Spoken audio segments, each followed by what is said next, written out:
Copy SSC English second paper, এই বইটি থেকে কমপ্লিটিং সেন্টেন্সের প্র্যাকটিস পড়া হচ্ছে। তো 146 নাম্বারের এতে বলছে it is poverty that brings distress, অর্থাৎ দরিদ্রতা হলো দুর্দশা বয়ে নিয়ে আসে।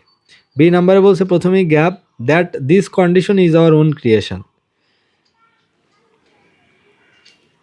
এখানে বসানো যেতে পারে যে উই আর পুর অ্যান্ড দ্যাট, না এখানে এরকম বসানো যেতে পারে উই অল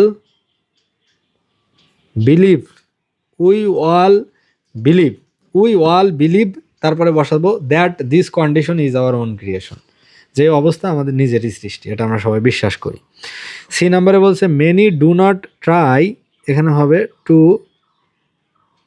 ইমপ্রুভ দেয়ার লট, লট মানে ভাগ্য, অর্থাৎ তাদের ভাগ্যের উন্নতি করার জন্য অনেকে চেষ্টাই করে না। ডি নাম্বারে বলছে দে কার্স অ্যান্ড, তারা অভিশাপ দেয় অ্যান্ড ব্লেম আদার্স, এবং অন্যের দোষ দেয়, এজন্য তারা আগাতে পারে না। ই নাম্বারে বলছে প্রথমেই গ্যাপ, তারপরে who is the manufacturer of his own Providence.